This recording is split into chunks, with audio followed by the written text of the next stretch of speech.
Hello everyone, a very good evening to all of you guys. Welcome to our 24/7 Regulatory Bodies and SO channel. This is Neelam Gehlot, your reasoning mentor. और इस session में, इस channel पर आप सभी लोगों का बहुत बहुत स्वागत है। आपने थंबनेल में देखा कि ये जो सेशन होने वाला है, ये जो एक ब्रीफ वीडियो होगा, ये आपको गाइड करेगा IBPS SO के एग्जामिनेशन पैटर्न के लिए, और साथ ही साथ ये हम कंप्लीट ब्रेकडाउन देखेंगे इसमें प्रीलिम्स, मेंस और इंटरव्यू। तो एक पूरा आपको सिलेक्शन प्रोसेस के साथ साथ ये पता चलेगा कि हाउ डू वी प्रिपेयर। अच्छा, इससे पहले कि मैं शुरुआत करूं, मैं आप सब लोगों को बता देना चाहती हूँ कि यहाँ पे इस सेशन के अंदर बहुत सारे और एलिमेंट्स आएंगे, जिन एलिमेंट्स में मैं पहले ही आपके साथ वीडियो कर चुकी हूँ, आप लोगों तक वो वीडियो पहुँचा चुकी हूँ। तो आज का सेशन उन एलिमेंट्स पर ना होकर, जिनके लिए मैंने पहले ही आपके साथ डिस्कशन किया हुआ है, उन पर ना हो कि आज का मेजर जो फोकस होगा वो होगा हमारे सिलेक्शन प्रोसेस पे एंड इस कंप्लीट एग्जाम पैटर्न के ब्रेकडाउन पे, राइट। IBPS SO के जितने भी हमारे एस्पिरेंट्स हैं, मैं उनसे ये कहना चाहती हूँ कि आप लोग बहुत मैं बोलूँगी लकी एस्पिरेंट्स हैं कहीं ना कहीं, क्योंकि आपके पास समय है, आपके पास वो टाइम है इस एग्ज़ाम को प्रिपेयर करने का, जो बाकी कैंडिडेट्स को इन अ वे, क्योंकि नोटिफिकेशन जो है कभी 2 महीने पहले नोटिफिकेशन आ गया, जैसे कि अभी आपको पता है यूनियन बैंक ऑफ इंडिया का जो SO का नोटिफिकेशन है, it's not a cyclic exam, ये साइक्लिक एग्जामिनेशन नहीं है, बट नोटिफिकेशन आया और उसके 1.5 से 2 महीने के अंदर एग्जाम हो जाएगा। सिमिलरली PNB SO तो हम फिर भी पिछले कुछ 1-2 सालों से देख रहे हैं कि हाँ वो एक तरीके से आ रहा है, बट ऐसे बहुत सारे एग्जाम्स होते हैं जिनकी हमें पहले से पता नहीं होता है और वो अचानक से आते हैं और हमें बहुत ज़्यादा टाइम भी नहीं मिलता प्रिपेयर करने का। बट यहाँ पे हम लकी हैं और इस फैक्टर को आपको कहीं ना कहीं अपनी ताकत बनाना चाहिए और इस एग्जाम को बहुत अच्छे से प्रिपेयर करना चाहिए। तो चलिए आइए शुरू करते हैं, बट इससे पहले मैं शुरुआत करूँ, आप सभी लोगों से रिक्वेस्ट है, चैनल को अगर सब्सक्राइब नहीं किया तो चैनल को सब्सक्राइब कर दें, ताकि आप हमेशा अपडेटेड रहें। हर वो अपॉर्चुनिटी जो आपके करियर में आपके काम आ सकती है, जिसको आप अवेल कर सकते हैं, जिससे आप आगे बढ़ सकते हैं जीवन में, उसके लिए आपको हम हमेशा अपडेट करते रहते हैं। ऐसी कोई भी अपॉर्चुनिटी है तो वो आप तक पहुंच सके, आप उसको अपने किसी छोटे बहन भाई को बता सके, किसी अपने दोस्त को बता सके, उसको अपडेट कर सके, अगर वो एलिजिबल है तो उसके लिए जो है चैनल को सब्सक्राइब ज़रूर कीजिएगा। चलिए शुरू करती हूँ मैं। देखो, सबसे पहली बात, ये जो हमारा आज का सेशन है किस किस बारे में होने वाला है, मैं एक बार पहले वो आपको अपडेट कर देती हूँ। सिलेक्शन प्रोसेस, क्योंकि हमारा एग्जाम पैटर्न कहीं ना कहीं हमारी सिलेक्शन प्रोसेस की तरफ इंडिकेट करता है, इशारा करता है, तो आज का एक मुद्दा होगा हमारा सिलेक्शन प्रोसेस। दूसरा, एलिजिबिलिटी क्राइटेरिया। एलिजिबिलिटी क्राइटेरिया पे मैं आपको इसलिए फोकस कराऊंगी, हालांकि मैं बहुत ज़्यादा टाइम इस पर नहीं लगाऊंगी क्योंकि मैं पहले डिस्कस आपके साथ कर चुकी हूँ, बट हाँ मैं इसलिए एलिजिबिलिटी क्राइटेरिया आपके सामने रखूंगी सो दैट हमारा कोई भी एस्पिरेंट है जो इस वीडियो को देख रहा हो बाद में, या अभी देख रहे हैं आप, या बाद में अगर आप देख रहे हैं, तो ऐसा ना हो कि आपका टाइम वेस्ट हो और आप एलिजिबल नहीं है, तो इट्स बेटर कि आपका टाइम बिल्कुल भी वेस्ट ना हो। देन PYQs, मैं आपको जरूर बताऊंगी कि PYQs कैसे आपको हेल्प करते हैं और कहाँ से आप इनको एक्सेस कर सकते हैं, कहाँ से आप इनकी हेल्प ले सकते हैं, तो वो उसके बारे में जानकारी मिलेगी। कट ऑफ, ये आज का एक मेन मुद्दा है, हालांकि ये ऑफ द टॉपिक हो जाएगा, लेकिन मैं बताना चाहती हूँ कि अगर आप प्रिपरेशन कर रहे हैं तो आपके लिए एक बड़ी डेडलाइन होती है, एक बड़ा स्टैंडर्ड होता है, वो होता है कि आपके कट ऑफ मार्क्स आपको कितना लाना है एग्जाम के अंदर, है ना। तो वो मैं आपको जरूर आज दिखाऊंगी। इसके साथ साथ लास्ट प्रिपरेशन हम कैसे कर सकते हैं, इस बारे में डिस्कशन होगा, ठीक है। तो चलिए बिना समय गवाए लेट्स गेट स्टार्टेड। सबसे पहली बात, अभी कल की मैं बात करूं तो कल कुछ ऐसे वीडियोस स्क्रॉल हो रहे थे यूट्यूब पे कि हमारा जो IBPS SO का कैलेंडर है उसमें ऐसा हो सकता है। IBPS SO का कैलेंडर नहीं होता है जनरली, IBPS अपना कैलेंडर रिलीज़ करता है जिसमें वो पूरे साल में जो IBPS अपने एग्जाम्स कंडक्ट कराता है उसकी डेट्स बताता है। अब उस कैलेंडर के अंदर उससे रिलेटेड कुछ वीडियोज़ कल सर्कुलेट हो रहे थे, एंड उन वीडियोस में कुछ ऐसा था कि ये जो हमारा एग्जामिनेशन है ये थोड़ा पहले हो सकता है। देखिए, कई बार क्या होता है ना, इस तरह की न्यूज़ बस चलती है, इस तरह की बातें केवल होती हैं, और अगर थोड़ा पहले भी हुआ तो भी हमारी प्रिपरेशन में कोई फ़र्क नहीं पड़ना चाहिए। हाँ, आप प्रिपरेशन और बेहतर कर सकते हैं अगर पहले होता है, हालांकि आज तक ऐसा हमने नहीं देखा है जनरली कि IBPS अपने कैलेंडर में किसी तरीके का कोई भी मॉडिफिकेशन करे, कोई भी बदलाव करे, कोई भी चेंजेस करे। तो प्लीज़ इस तरह की बातों पर ज़्यादा ध्यान ना दें और अपना समय बिल्कुल ना गंवाएं कि चेक करने के लिए कि अभी ये ऐसा हुआ या वैसा हुआ, या एक्चुअली एग्ज़ाम डेट चेंज हो गई, क्योंकि अडा 24/7 के आप रेगुलर, अगर आप एस्पिरेंट हैं तो आपको बिल्कुल सही सटीक जानकारी सबसे पहले हमसे मिलेगी, तो परेशान बिल्कुल ना हो और अपना टाइम बिल्कुल वेस्ट ना करें। चलिए तो फिलहाल के लिए हमारे पास जो प्रीलिम्स एग्जाम पैटर्न है वो क्या होने वाला है। प्रीलिम्स एग्जाम आपका होगा 22 और 23 ऑफ नवंबर, राइट। अपने पास अच्छा टाइम है। मेंस एग्जामिनेशन की बात करें तो जनवरी 4 जनवरी इसकी डेट आई है। इंटरव्यू आपका मिड फरवरी, जनवरी के बाद आपके स्कोर कार्ड रिलीज होंगे, उसके बाद मिड फरवरी ऑनवर्ड आपके जो है ये इंटरव्यूज आपके शुरू हो जाएंगे और फिर अप्रैल में हमें प्रॉपर एक हमारा सिलेक्शन लिस्ट हमारे हाथ में आ जाएगी। चलिए आगे बढ़ा जाए। नाउ एलिजिबिलिटी क्राइटेरिया, ये एक बार वापस से दिखा दिया जाए। एलिजिबिलिटी क्राइटेरिया में देखिए, अगर आप एज फुलफिल करते हैं, अनरिजर्व कैटेगरी जनरल कैटेगरी से हैं तो 20 से 30 साल की आपकी एज होनी चाहिए। और अगर आप किसी रिजर्व्ड कैटेगरी से हैं, जैसे कि आप SC ST OBC PWBD, तो 5 ईयर का रिलैक्सेशन, 3 ईयर का रिलैक्सेशन और 10 साल का रिलैक्सेशन है, राइट। चलिए और आगे बढ़ा जाए। अब क्योंकि जो दूसरा आपका क्राइटेरिया है वो है आपकी एजुकेशन से रिलेटेड, है ना। आपने क्वालिफिकेशन आपकी क्या है, और क्वालिफिकेशन के हिसाब से यहाँ पे ना अलग अलग पोस्ट के लिए आप अप्लाई कर सकते हैं। मैं बहुत बार आपके साथ ये डिस्कशन कर चुकी हूँ IBPS SO को लेकर। एग्रीकल्चर फील्ड ऑफिसर है, मार्केटिंग ऑफिसर है, IT ऑफिसर है, देन आपके पास HR ऑफिसर है, लॉ ऑफिसर है, और है आपका राजभाषा अधिकारी। ये जो आप अपने सामने क्रम देख रहे हैं, ये जो सीक्वेंस आप देख रहे हैं, ये मैंने एक पर्टिकुलर सीक्वेंस रखा है जिसमें नंबर ऑफ वैकेंसीज के डिसेंडिंग ऑर्डर में, डिक्रीजिंग ऑर्डर में। तो मार्केटिंग ऑफिसर की जो वैकेंसी है, इसमें पिछले 3 से 4 साल से हम ये ट्रेंड देख रहे हैं कि सबसे ज़्यादा वैकेंसी मार्केटिंग ऑफिसर में आती। जनरली आती तो नॉर्मल है, लेकिन कहीं ना कहीं वो बैकलॉग सब कुछ मिला के वो अपडेट हो जाती हैं, और अपडेट होने पे उनकी नंबर सबसे ऊपर पहुंच जाता है सारी पोस्ट में। तो IBPS SO यानी कि स्पेशलिस्ट ऑफिसर के अंदर आपकी टोटल 6 पोस्ट है जिसके लिए आप अप्लाई करते हैं, जिसमें सबसे ज़्यादा जो हमारी वैकेंसी होती है वो मार्केटिंग ऑफिसर के लिए। मार्केटिंग ऑफिसर के लिए जो अप्लाई कर सकते हैं वो बिल्कुल खुश हो सकते हैं, क्योंकि यहाँ पे नंबर ऑफ वैकेंसी एक्चुअली बाकी सबसे काफ़ी ज़्यादा होता है। देन एग्रीकल्चर फील्ड ऑफिसर, फिर IT officer, then law officer, HR या जिसको हम पर्सनल ऑफिसर भी कहते हैं, and then at the last we have राजभाषा अधिकारी। तो ये 6 पोस्ट जिनके लिए आप अप्लाई कर सकते हो। लेकिन अप्लाई करने के लिए आपका इन पोस्ट का एलिजिबिलिटी क्राइटेरिया मीट होना चाहिए, आप एलिजिबल होने चाहिए। तो एजुकेशन क्वालिफिकेशन, सबसे पहले मैंने कुछ पोस्ट को बाइफरकेट किया है। एग्रीकल्चर फील्ड ऑफिसर की पोस्ट के लिए आप तब अप्लाई कर सकेंगे जब आपकी एज और एजुकेशन दोनों आप इसके हिसाब से फुलफिल करते हैं। तो क्वालिफिकेशन क्या चाहिए एग्रीकल्चर के लिए? AFO बोलते हैं इसको हम शॉर्ट में, है ना, आपने देखा भी होगा। AFO बहुत बार हम यूज़ करते हैं ये टर्म। तो 4 ईयर ग्रेजुएशन इन एग्रीकल्चर, आपका 4 साल का डिग्री कोर्स होना चाहिए। ग्रेजुएशन होनी चाहिए आपकी किस में? एग्रीकल्चर में, या फिर हॉर्टिकल्चर में, या फिर फूड टेक्नोलॉजी में, या फिर एग्रीकल्चर इंजीनियरिंग में, या फिर इससे रिलेटेड फील्ड में, क्योंकि यहाँ पे लिखा है और कॉरस्पॉन्डिंग फील्ड।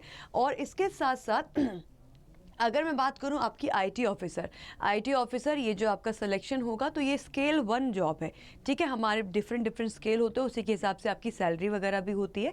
तो स्केल 1, स्केल 2, स्केल 3, ये स्केल 1 पोस्ट होगी। और यहाँ पे BTech आपका होना चाहिए कंप्यूटर साइंस में, या फिर IT में, या फिर इलेक्ट्रॉनिक्स में, या इलेक्ट्रॉनिक्स एंड टेलीकम्युनिकेशन में, या इलेक्ट्रॉनिक्स एंड कम्युनिकेशन में, या फिर इलेक्ट्रॉनिक्स और इंस्ट्रूमेंटेशन में आपका अगर BTech आपने किया है तो आप अप्लाई कर सकते हैं। नेक्स्ट, अगर ये नहीं है तो क्या आपके पास ये एलिजिबिलिटी है कि ग्रेजुएट हुए पास DOEA CC लेवल। तो अगर आपने ये नहीं कर रखा है, तो अगर आपके पास ये है तो आप फिल कर पाएंगे इस फॉर्म को, ठीक है। नाउ आते तीसरी बात पे, HR पर्सनल ऑफिसर, यानी कि ये जो तीसरी पोस्ट हमारे सामने HR की। Graduation with 2 year full time PG degree, आपका ग्रेजुएशन के साथ साथ आपका 2 साल का फुल टाइम पोस्ट ग्रेजुएशन की डिग्री आपके पास होनी चाहिए, या फिर डिप्लोमा होना चाहिए आपके पास पर्सनल मैनेजमेंट या इंडस्ट्रियल रिलेशन या HR में होना चाहिए, या HRD में होना चाहिए, या फिर सोशल वर्क या फिर लेबर लॉ में होना चाहिए। अब IBPS SO के ये 3 प्रोफाइल आपने देखे, 3 पोस्ट आपने देखे। जो भी आप यहाँ पे हमारे जो एस्पिरेंट्स अभी हमें देख रहे हैं या जो बाद में देखेंगे रिकॉर्डेड, मैं आपको बताना चाहती हूँ कि इनमें से जो भी आप फुलफिल करते हैं, जो भी आपका ग्रेजुएशन या पोस्ट ग्रेजुएशन जिससे भी रिलेटेबल है, उस फील्ड के लिए आप अप्लाई कर सकते हैं। नाउ आगे बढ़ूंगी मैं।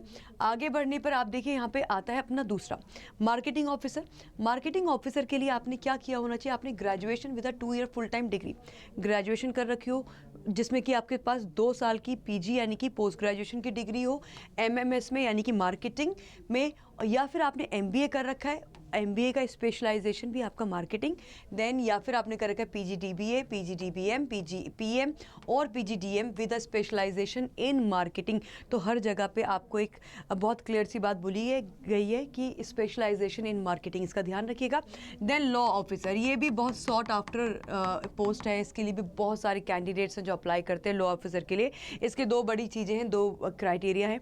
एक तो आपने LLB कर रखा हो, दूसरा आप जब ये फॉर्म फिल कर रही हूँ बाय दैट टाइम आपने अपने आप को एनरोल कर रखा हो as an advocate in bar council. तो ये ऐसा नहीं कि ये होगा नहीं होगा तो चलेगा, नहीं ऐसा नहीं है। आप जब फॉर्म फिल कर रहे हैं बाय दैट टाइम आपका एक enrolled as an advocate in bar council ये होना चाहिए। लास्ट वी हैव राजभाषा अधिकारी। राजभाषा अधिकारी ये सबसे लीस्ट वैकेंसी देखने को मिलती है। Post graduation in Hindi with English as a subject at the graduation level. अगर आपने पोस्ट ग्रेजुएशन हिंदी में कर रखी है तो ग्रेजुएशन के टाइम पे आपके पास इंग्लिश सब्जेक्ट होना ज़रूरी है, या फिर अगर आपने पोस्ट ग्रेजुएशन संस्कृत में की है तो फिर आपके ग्रेजुएशन में जो सब्जेक्ट मैंडेटरी सब्जेक्ट्स है वो हिंदी और इंग्लिश होना ज़रूरी है। ये इसका criteria. I hope eligibility criteria सबको क्लियर है। मुझे पता है कि यहाँ पर हमने थोड़ा सा टाइम ले लिया है, बट ये ज़रूरी है क्योंकि यहाँ पर फिल्टर हो जाते हैं एस्पिरेंट। जो एलिजिबल है वो इसको देखेंगे, जो नहीं है वो अपना समय किसी और चीज़ में लगाएंगे ना। अब आते हैं हम IBPS के सिलेक्शन प्रोसेस को लेकर। इस सिलेक्शन प्रोसेस हमारा बहुत सिंपल है। प्रीलिम्स है, मेंस है और इंटरव्यू है। अब प्लीज़ प्रीलिम्स, मेंस और इंटरव्यू, ये किसी को अगर कोई आपसे ये कहता है कि प्रीलिम्स तो केवल आपका क्वालिफाइंग है, तो आपको ये समझना पड़ेगा कि प्रीलिम्स है भले ही क्वालिफाइंग, बट इसके बिना अगर आपने ये क्वालिफाई करा है राइट, अगर आप ये क्वालिफाई करते हैं तब आप ये इसको फिल कर पाएंगे, यानी कि इस एग्ज़ाम को आप दे पाएंगे मेंस को, राइट। तो थोड़ा सा मैं यहाँ पे आपको एक ओवरव्यू बता दूं कि मेरा प्रीलिम्स एग्ज़ाम होगा। प्रीलिम्स एग्ज़ाम को मुझे सेक्शनली, यानी कि मुझे सेक्शन वाइज और मुझे ओवरऑल क्या करना है, क्वालिफाई करना है। जी हाँ, क्वालिफाई करना है, लेकिन इसको बिना क्वालिफाई करे आप मेंस में नहीं जाएंगे। इसके मार्क्स आपके मेरिट में नहीं जुड़ते हैं। इसको मुझे सेक्शन वाइज और ओवरऑल दोनों तरीके से क्वालिफाई करना है, उसके बाद मैं मेंस के लिए एलिजिबल हो पाती हूँ। मेंस के पेपर में आपको क्या करना है, आपको अच्छे मार्क्स लेकर आने। You should get good marks here, क्योंकि इसके मार्क्स आपके मेरिट में जो है ऐड होते हैं, राइट। और उसके बाद आता है आपका इंटरव्यू। नाउ इंटरव्यू के भी मार्क्स आपकी मेरिट में ऐड होते हैं, तो आपका फोकस मेंस और इंटरव्यू पे होता है। लेकिन यहाँ तक पहुँचने के लिए पहली सीढ़ी तो आपका प्रीलिम्स है ना, और प्रीलिम्स में 2-3 बड़ी चीज़ें होती हैं। एक नेगेटिव मार्किंग होती है, दूसरा आपकी सेक्शनल कट ऑफ होती है, तीसरा आपका ओवरऑल कट ऑफ होती है ना। तो ये तीनों पैरामीटर पे आप कब बढ़िया बैठ पाएंगे, जब आपने तैयारी बहुत बढ़िया करी है, आपने समय से तैयारी करी और आपने हर तैयारी का हर पड़ाव आपने क्रॉस कर लिया। वो कॉन्फिडेंस फिर अलग लेवल का होगा जब आप एग्जाम में बैठे होंगे। चलो अब आगे बढ़ते हैं, प्रीलिम्स पे थोड़ा सा बात कर ली जाए। तो प्रीलिम्स एग्जाम पैटर्न कैसा है मेरा। प्रीलिम्स एग्जाम पैटर्न ना आपकी सभी पोस्ट के लिए सेम होता है, ठीक है। लेकिन जो हमारे लॉ वाले एस्पिरेंट्स हैं और जो हमारे राजभाषा वाले एस्पिरेंट्स हैं, उनके एग्जाम में क्वांट नहीं आती है। लेकिन अगर मैं AFO के लिए एलिजिबल हूँ, मैं IT के लिए, मैं मार्केटिंग के लिए, मैं HR के लिए एलिजिबल हूँ, तो मुझे इंग्लिश का एग्जाम देना है, मुझे रीजनिंग का देना है, मुझे क्वांट का देना है। इंग्लिश 50 क्वेश्चन लेकिन 25 मार्क्स के, यानी कि वेटेज कम है इंग्लिश का आपके। देन क्वांट और रीजनिंग की बात करें, 50 क्वेश्चन 50 नंबर, 50 क्वेश्चन 50 नंबर। यहाँ पे 150 क्वेश्चन और 125 मार्क्स। और आपकी जो ओवरऑल कट ऑफ बनती है ना रीजनिंग की, रीजनिंग की बोल रहे हैं, प्रीलिम्स एग्जाम की, वो आपकी टोटल 125 मार्क्स से ही बनती है, ठीक है। इसका ख्याल रखिएगा। अब ये पेपर, क्योंकि इंग्लिश का पेपर तो इंग्लिश में होगा, लेकिन बाकी आपका रीजनिंग और जो आपका क्वांटिटेटिव एप्टीट्यूड है ये बाइलिंगुअल होगा। तो आपकी अगर हिंदी भाषा पे अच्छी पकड़ है, आप हिंदी में चूज़ कर सकते हैं। अगर आप इंग्लिश में बेहतर हैं तो आप इंग्लिश चूज़ कर सकते हैं, कोई प्रॉब्लम नहीं है। तो ये बाइलिंगुअल होगा, इंग्लिश और हिंदी दोनों होंगे। अच्छा, सबसे बड़ी बात, 40 मिनट 40 मिनट 40 मिनट। इसका क्या मतलब है? इसका मतलब ये है कि मेरे पास इंग्लिश के 50 क्वेश्चन को सॉल्व करने के लिए केवल 40 मिनट का समय होगा। 40 मिनट पूरे होते ही आपकी रीजनिंग का सेक्शन आ जाएगा और रीजनिंग के 50 क्वेश्चन सॉल्व करने के लिए केवल 40 मिनट। फिर जैसे 40 मिनट पूरे होते हैं, 50 क्वेश्चन सॉल्व करने के लिए 40 मिनट। तो ये सेक्शनल टाइमिंग हमें कहीं ना कहीं प्रेशराइज करती है कि अपनी स्पीड को बढ़ाइए, क्योंकि हो सकता है 50 के 50 क्वेश्चन आप कर लो, बट स्पीड नहीं थी, तो हम केवल 20 या 25 क्वेश्चन देख पाए। तो यहाँ पे ये सेक्शनल टाइमिंग आपको पुश करती है कि that you should work, you should practice, आपको बहुत अच्छी प्रैक्टिस करनी चाहिए और अपना स्पीड बढ़िया करना चाहिए।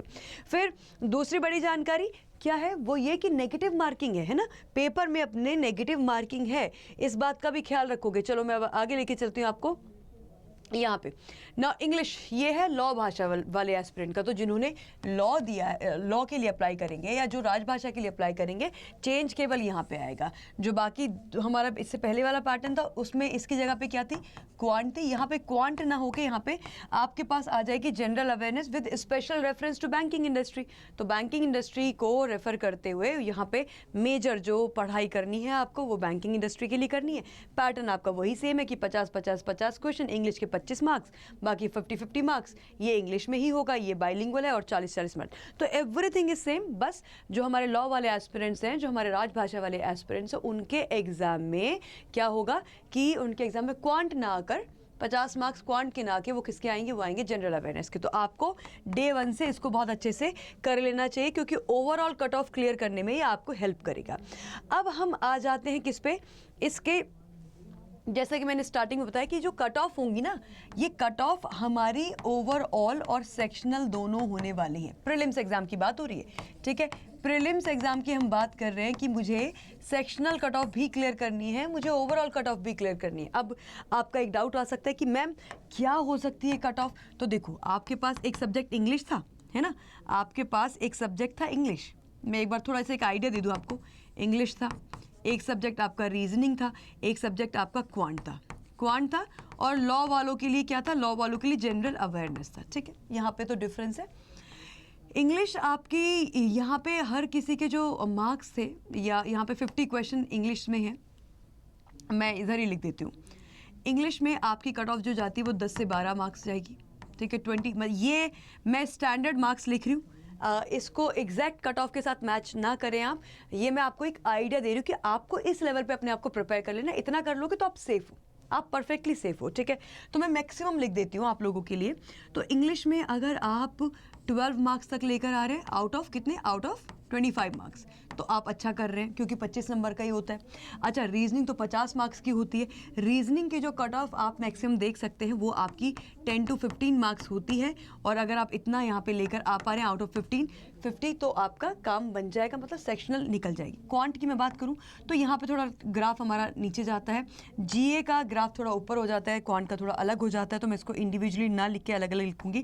क्वांट की मैं बात करूँ तो आप मैक्सिमम 10 तक लेके चल सकते हैं, और मैं जीए की बात करूँ तो यहाँ पे आप मैक्सिमम 15 तक लेके चल सकते हैं। अच्छा, लेकिन अब मुद्दा ये है कि क्या मैम अगर मैं इतने इतने नंबर ले आऊँ कि 12 यहाँ पे निकाल लिए, 15 यहाँ पे निकाल लिए, यहाँ पे 10 या यहाँ पे 15 निकाल लिए, तो मैं तो फिर इसके अराउंड अगर देखा जाए तो 15 और 15 30 और ये 42 मेरा कुछ टोटल बन रहा है। अगर मैं इसको ऐड करूँ तो क्या मेरी ओवरऑल कट ऑफ, क्या मेरा एग्जाम निकल गया, क्या मेरे सेक्शनल क्वालिफाई करने से क्या मेरा एग्जाम निकल जाएगा? ऐसा नहीं है। आपको सेक्शनल क्वालिफाई करने के साथ साथ आपको ध्यान रखना है कि आपकी ओवरऑल कट ऑफ भी क्वालिफाई हो। अब ओवरऑल कट ऑफ क्वालिफाई हो क्यों? क्योंकि ये नंबर तो मेरे एक्सटेंड होते हैं ना, ये तो कहीं 65, 62 कुछ ऐसे हमारे मार्क्स जाते हैं। तो आपको क्या करना है, ये अगर मुझे 60, 65, ये 55 मुझे मार्क्स लेकर आने हैं, तो मुझे क्या करना है, मुझे कुछ और सब्जेक्ट्स पे काम करने की ज़रूरत है, ताकि मैं ओवरऑल अच्छा अटेम्प्ट करूँ और ओवरऑल मेरी कट ऑफ क्लियर हो सके। तो इस बात का ख्याल रखेंगे। चलिए अब आगे हम मेंस एग्जाम पैटर्न पे। अब मेंस एग्जाम पैटर्न जो है वो आपका सारी की सारी पोस्ट के लिए सेम होता है, लेकिन राजभाषा के लिए अलग होता है। लॉ, आईटी, मार्केटिंग, एचआर, इन और आपका एग्रीकल्चर सबके लिए सेम होगा, जहाँ पे आपका एक एग्जाम करवाया जाएगा जिसमें प्रोफेशनल नॉलेज, यानी कि जो आपने ग्रेजुएशन, पोस्ट ग्रेजुएशन पढ़ाई करी है, आपके सब्जेक्ट्स हैं, उससे रिलेटेड आपकी प्रोफेशनल नॉलेज पूछी जाएगी। 60 क्वेश्चन आएंगे, ऑब्जेक्टिव टाइप होंगे, आपको लिख कर नहीं बताना है, आपको केवल जो है अपने 4-5 जो ऑप्शन है उनमें से एक सही ऑप्शन सेलेक्ट करना है। 60 क्वेश्चन, 60 मार्क, इंग्लिश और हिंदी भाषा चूज करने का आपको बिल्कुल ऑप्शन मिलेगा। 45 मिनट्स का ये आपका ऑनलाइन पेपर होगा। ये प्रीलिम्स के एग्जाम के बाद आपका मेंस एग्जाम देने का अगर आपको मौका मिलता है, अगर आपने वो क्वालिफाई कर लिया है अपना प्रीलिम्स, तो आप मेंस में आएंगे, और मेंस में आपका इस तरह से। राजभाषा अधिकारी में क्या हो जाएगा, यहाँ पे थोड़ा सा डिवीजन हो गया।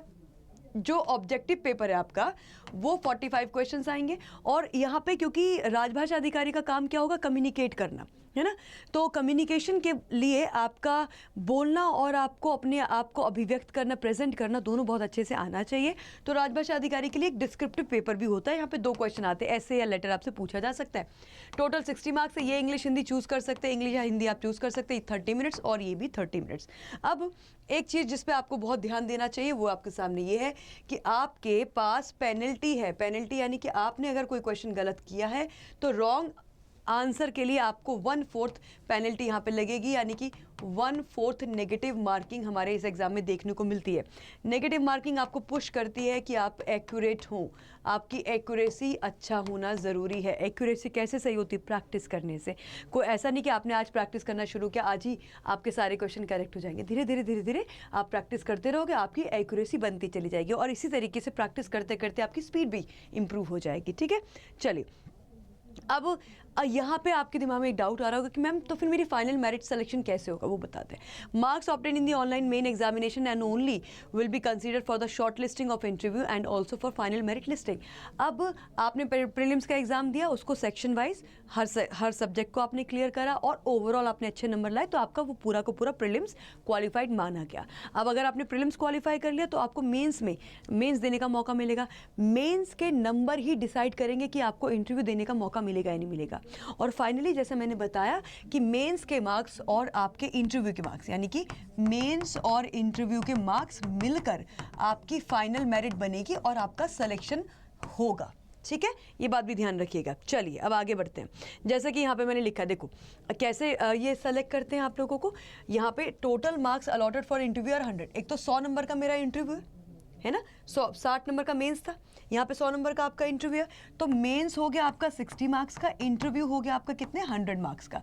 लेकिन ये क्या करते हैं, ये जो वेटेज होता है ना, रेशो आपके इसका, तो इसका तो लेते हैं 80%, ठीक है, और यहाँ से लेते हैं कितना, यहाँ से लेते हैं 20%, जैसा कि मैं यहाँ पे दिखा रही, इसका लेते हैं 20%। तो 80:20 के रेशो में यहाँ पे ये टोटल कितना कर लेते हैं, 100% कर लेते हैं। इस 100 मार्क्स में से आपका फाइनल मेरिट निकलता है। इस 100 मार्क्स में से आपकी फाइनल मेरिट जो है वो बनाई जाती है, यानी कि जो मेरी फाइनल कट ऑफ बनेगी ना, वो 100 नंबर में से मिलेगी। उसमें से जो मेन्स के 60 मार्क्स थे उसका 80% ले लिया जाएगा और इंटरव्यू के 100 मार्क्स का 20% लिया जाएगा। तो आपको ज़्यादा से ज़्यादा फोकस जो करना होता है वो मेन्स पे करना होता है, क्योंकि वहाँ से 80% का नंबर आपका खिंचने वाला है। ठीक है, ओके। अच्छा, एक और चीज़ जो ध्यान में रखने वाली वो है मिनिमम क्वालिफाइंग मार्क्स इंटरव्यू। आपको इंटरव्यू को भी क्वालिफाई करना है। ऐसा नहीं कि इंटरव्यू में कुछ भी नंबर आ जाए चलेगा, नहीं, आपको इंटरव्यू को भी मिनिमम नंबर से क्वालिफाई करना है। और वो मिनिमम नंबर हमारी अनरिजर्व कैटेगरी के लिए 40% रखा गया, यानी कि 100 का 40 नंबर हो गए, कम से कम 40 नंबर लाना ज़रूरी है। और जो हमारी रिजर्व कैटेगरी उनके लिए 35%, यानी कि 35 मार्क्स फ्रॉम 100। ठीक है, यहाँ तक क्लियर है। चलो अब आगे बढ़ा जाए। नाउ दिस इज समथिंग, हम सबका फोकस जिस पे होना चाहिए वो आपके सामने स्क्रीन पे है। ये एक ट्रेंड है, ये एक ट्रेंड है आपकी कट ऑफ का। आईटी ऑफिसर की कट ऑफ अगर मैं देखूं तो आप देख पाएंगे कि 2021, 22, 23, 24, 25, यानी कि जो लास्ट ईयर हमारा एग्जामिनेशन हुआ है 2024 वाला, उसमें तो यहाँ पे ये 39.2 से शुरू होके ये कट ऑफ आपकी 40 पे पहुँची, फिर 39 पे वापस आ गई, फिर 47 पे। तो हम आईटी की कट ऑफ ये किस में से देख रहे हैं, ये आपकी मेंस प्लस इंटरव्यू के मार्क्स हैं, है ना। ठीक है, 100 मार्क्स में से तो ये आपको दिखाई दे रहा। अच्छा, एग्रीकल्चर फील्ड ऑफिसर का 62 number, 66 number, 63 number, 63 number. IT के कंपैरिजन में एग्रीकल्चर थोड़ा सा नहीं, थोड़ा ज़्यादा जंप किया है, क्योंकि यहाँ पे 47, यहाँ पे 62, अच्छा खासा 12-13 नंबर का जंप है, 15 नंबर का जंप है। तो ये आप देखिए। फिर राजभाषा अधिकारी का 44, 59, 60, 61 ठीक ठाक है, कोई बहुत कम नहीं है। लॉ ऑफिसर ने इस बार कमाल कर दिया। लॉ ऑफिसर बहुत सरप्राइजिंग था, क्योंकि लॉ ऑफिसर की जो हमारी फाइनल कट ऑफ गई है, ये देख रहे हो आप, ये मतलब ये बताता है कि आपको कितना ज़्यादा अपने आप को प्रिपेयर्ड रखने की ज़रूरत है, क्योंकि the exam can take you anywhere, है ना। यहाँ पे लॉ भाषा का ये जो स्कोर है 100 में से 80, दिस वाज वेरी सरप्राइजिंग। ये 55, अब देख रहे हो आप जंप 55 से 80 पहुँचा है, मतलब ऐसा नहीं कि 60 से 80, 55 से 80 पहुँचने का मतलब एक बहुत स्टार्क हम डिफरेंस यहाँ पे देख रहे हैं, 61 और 52। और आगे बढ़ते हैं। HR की देखो तो 61, 53, 55, 60 ये चल रही है। मार्केटिंग ऑफिसर की देखी जाए तो ये थोड़ा सा बेस अपना सेम रहता है, 51, 55, 55, 54, मतलब ये ना तो बहुत ज़्यादा ऊपर जा रही ना बहुत ज़्यादा नीचे, ये सटल चल रहा है इसका सिस्टम, है ना। तो ये आपका एक लय में, एक रिदम में चल रही है। तो ये इसका स्क्रीनशॉट ले लो, मैं थोड़ा साइड भी हो जाती हूँ, सो दैट आप एक अपने पास एक आइडिया रखें कि भाई मुझे क्या करना है। अब यहाँ पे मैं फाइनल आपसे बात करूँगी कि प्रिपरेशन कैसे करनी है ना। अब प्रिपरेशन करते वक्त मुझे 3 चीज़ें चाहिए। जब आप प्रिपरेशन करते हो ना किसी भी चीज़ की, अब ये आप अपनी कैटेगरी को देख लेना कि आप कौन से वाले एस्पिरेंट हैं। आप पहले से जानते हैं अपनी चीज़ों को या आप बिल्कुल बिगनर है, बिल्कुल नए हैं ना। तो मैं यहाँ पे नए वालों के लिए टारगेट कर रही हूँ, मतलब नए वालों को मैं बताना चाहती हूँ। अब जो पहले से जानते हैं वो अपना एरिया ढूंढ लेंगे इसमें कि हाँ मैम मुझे इस चीज़ की ज़रूरत है। तो मैं एक बार बता देती हूँ प्रिपरेशन में। देखो आपको पहली बात तो आपका जो फंडामेंटल है ना, वो कहते हैं ना कि अगर आपकी नींव स्ट्रांग है, अगर आपकी फाउंडेशन स्ट्रांग है तो इमारत बढ़िया बनेगी बनेगी, है ना। और भूकंप यानी कि कुछ ऐसा अननेचुरल होगा भी, है ना, तो उस केस में आप बच जाएंगे। तो सिमिलरली एग्ज़ाम्स होते हैं कि अगर आपने अपनी फाउंडेशन बहुत बढ़िया बिल्ड करी है तो कभी जब एग्ज़ाम बहुत नॉर्मल आया तो नॉर्मल के लिए तो आप प्रिपेयर्ड थे, लेकिन कभी अगर एग्ज़ाम टफ आ गया तो उसके लिए भी अगर आपकी फाउंडेशन अच्छी है तो वो स्टूडेंट, वो एक्सपीरियंट एग्ज़ाम को निकालेंगे जिनकी फाउंडेशन स्ट्रांग है। क्यों? क्योंकि जब एग्ज़ाम बहुत टफ आया करते हैं तो आपकी एक्यूरेसी मैटर करती है, आपके नंबर ऑफ़ अटेम्प्ट्स मैटर नहीं करते। और वो तब निकल कर आता है जब आपकी प्रैक्टिस और आपकी फंडामेंटल्स बहुत स्ट्रांग है। तो हमेशा ये याद रखिए कि कोई भी आपको अगर कहता है कि ये शॉर्टकट वो शॉर्टकट, शॉर्टकट से कभी कुछ नहीं मिला करता है, ये बस कहने वाली बातें हैं। हाँ, एक होता है कि एक इंसान बहुत काम करता है उसको तब फल मिलता है उसकी मेहनत का, और कुछ थोड़े से स्मार्ट वर्कर या थोड़े से बोलेंगे कि वो थोड़े से लकी हो जाते हैं कि उनको कम मेहनत में भी बहुत मिल जाता है। लेकिन कहीं ना कहीं कम मेहनत वालों के पीछे भी या जो आपको ऐसा लग सकता है कि अरे इसने तो कितना कम काम किया और फिर भी इसका सिलेक्शन हो गया, तो उनकी स्ट्रैटेजी थोड़ी अलग होती है। तो कभी भी एक बात तो अपने एक चीज़ की अपने आप को कम नहीं आंकना है कि मुझसे नहीं हो रहा, मेरा नहीं हो रहा। दूसरी बात कि किसी और कोई और अगर उसको कर ले जा रहा है तो आप ये जानने की कोशिश करें कि उसने ऐसा डिफरेंट क्या किया है। और जब आपकी प्रिपरेशन पूरी हो जाती है ना तो आपका एक नहीं, फिर आप जो जो एग्ज़ाम देंगे आपके वो निकलते जाएंगे सिमिलर पैटर्न वाले। ठीक है, मैं एक बात और यहाँ पे कहना चाहती हूँ कि जो हमारे एसओ एस्पिरेंट्स हैं ना, वो एक और तरीके से लकी हैं, क्योंकि आप पीओ की तैयारी अगर करते हैं तो पीओ का जो कंपटीशन लेवल है ना बहुत हाई है, लेकिन जो एसओ वाले हैं उनका कंपटीशन लेवल काफ़ी कम है। बहुत कम एस्पिरेंट इस एग्ज़ाम को देते हैं पीओ के कंपैरिजन में, तो आपका कंपटीशन कम है, कट ऑफ बहुत हाई नहीं है। अभी से अगर तैयारी करना शुरू करोगे तो बहुत अच्छे से निकाल ले जाओगे। तो क्या करना है प्रिपरेशन में? पहला हमारा काम कि हमें फंडामेंटली स्ट्रांग होना है। आप में से कुछ ऐसे हो सकते हैं जो फंडामेंटली स्ट्रांग हो। दूसरा काम क्या करना है? प्रैक्टिस करनी है। क्यों? क्योंकि बिना प्रैक्टिस के तो काम नहीं बनेगा। प्रैक्टिस कहाँ से करोगे?